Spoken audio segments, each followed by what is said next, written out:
One day সিরিজের আগে গিয়েছিলেন স্রেফ প্রস্তুতি ম্যাচ খেলতে। ওয়ানডে সিরিজ শেষে আবার শ্রীলঙ্কায় যাচ্ছেন মোহাম্মদ সাইফুদ্দিন।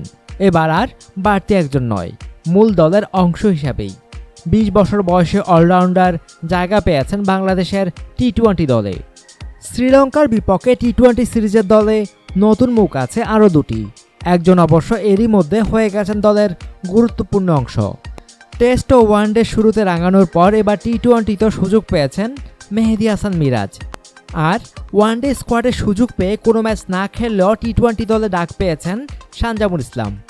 সর্বশেষ নিউজিল্যান্ডের বিপক্ষে টি-20 খেলা স্কোয়াড থেকে জায়গা হারিয়েছেন পেসার রুবেল হোসেন, অলরাউন্ডার শুভাগত হোম ও বাহাতি স্পিনার তাজুল ইসলাম। চোটের কারণে নিউজিল্যান্ড সিরিজে না খেলা মুশফিকুর রহিম অবধারিতভাবেই আছেন। এবার ওয়ানডে সিরিজে না খেললেও টিকে গেছেন দ্বিতীয় উইকেটকিপার হিসাবে নুরুল হাসান। সাম্প্রতিক সময়ে যা নৈপুণ্য, তাতে সাইফুদ্দিনের ডাক পাওয়াটা খুব বিস্ময়কর নয়।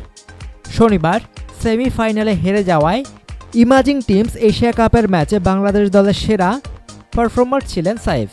4 ম্যাচে 7 উইকেট নেওয়ার পাশাপাশি লোয়ার অর্ডারে করেছেন গুরুত্বপূর্ণ কিছু রান। এর আগে বিসিএলে 3 ম্যাচে নিয়েছেন 12 উইকেট, করেছিলেন একটি অর্ধশতক।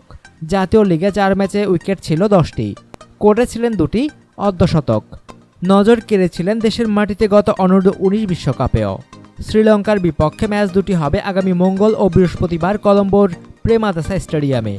টি-20তে বাংলাদেশ দলে যারা রয়েছেন তারা হলেন মাশরাফি বিন মুর্তজা অধিনায়ক, তামিম ইকবাল, সৌম্য সরকার, ইমরুল কায়েস, সাব্বির রহমান, মাহমুদুল্লাহ, মুশফিকুর রহিম, সাকিব আল হাসান, মোসাদ্দেক হোসেন, তাসকিন আহমেদ, মোস্তাফিজুর রহমান, নুরুল হাসান, মোহাম্মদ সাইফুদ্দিন, সুভাশিস রায়, মেহেদী হাসান মিরাজ ও সানজামুল ইসলাম।